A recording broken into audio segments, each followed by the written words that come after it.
எசாயா 60:15.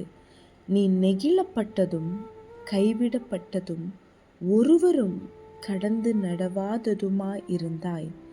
ஆனாலும் உன்னை நித்திய மாட்சிமையாகவும் தலைமுறை தலைமுறையாயிருக்கும் மகிழ்ச்சியாகவும் வைப்பேன். மனிதர்களால் நீங்கள் நெகிழப்பட்டிருக்கலாம், கைவிடப்பட்டிருக்கலாம். ஒருவருமே உங்களை மதிக்காத ஒரு சூழ்நிலையில் நீங்கள் இப்போ இருக்கலாம். உங்கள் வார்த்தையை என்னன்னு கூட பார்க்க மாட்டேங்கிறாங்க, கேட்க மாட்டேங்கிறாங்க. நீங்கள் பேசின அந்த இடத்துல ஒரு மதிப்பே இருக்க மாட்டேங்குதுல்ல. இனிமே நம்ம பேச வேணாம், அமைதியாக இருக்கலாம். நமக்குன்னு ஒரு நாள் வருது. அந்த நாளில் கர்த்தர் நம்மை மாட்சிமையாக வைப்பார். தலைமுறை தலைமுறையாக இருக்கும் மகிழ்ச்சியாக வைப்பார். நம்ம இருந்த நிலைமைக்கும் நம்ம இனிமே இருக்க போகிற நிலைமைக்கும் சம்பந்தமே இல்லாத ஒரு டிரான்ஸ்ஃபர்மேஷன், அப்படியே வாழ்க்கைகள், உங்கள் வாழ்க்கை மாறப்போகிறது. இப்போ நான் இப்படி இருக்கேனே, இப்படி என் வாழ்க்கையில் நடந்துருச்சேன்னு கவலைப்படுறதை விட்டுட்டு, ஏசப்பா என் வாழ்க்கையில் நீங்கள் செய்ய போகிற நன்மைக்காக ஸ்தோத்திரம். இதை சொல்கிறது ரொம்ப ஈஸியெல்லாம் கிடையாது, கஷ்டம்தான்.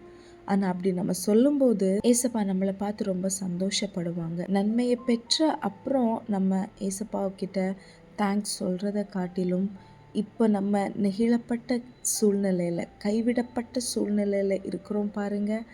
அந்த நேரத்தில் ஏசப்பா நீங்கள் இதை அனுமதிச்சிங்க, இதை நான் சந்தோஷமாக ஏற்றுக்கொள்கிறேன். ஆனால் இது என் வாழ்க்கையில் நிரந்தரம் கிடையாது. என் வாழ்க்கையில் ஒரு மாற்றம் வரதான் போகுது. இதே வார்த்தை தாங்க டிரான்ஸ்ஃபர்மேஷன். கர்த்தர் இன்னைக்கு நம்மளோடு பேசியிருக்கிறாங்க. உங்கள் வாழ்க்கையில் ஒரு பெரிய ஒரு டிரான்ஸ்ஃபர்மேஷன் நீங்கள் பார்க்க போகிறீங்க. இப்போ இருக்கிறது அப்படியே தலைகீழாக மாறப்போகிறது. நீங்களும் பார்ப்பீங்க. உங்களை சுற்றிலும் இருக்கிறாங்க பாருங்கள், பார்ப்பாங்க. தேங்க்யூ சொல்லலாமா? நன்றி ஏசப்பா. இப்போ நடக்கிற பாதைக்காக, இப்போ என்னை நீங்கள் கூட்டிகிட்டு போகிற பாதைக்காக நன்றி.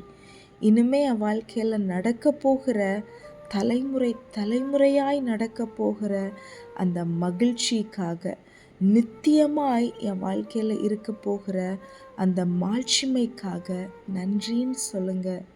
அப்படியே உங்கள் வாழ்க்கையில் அது ஆக கடவுது.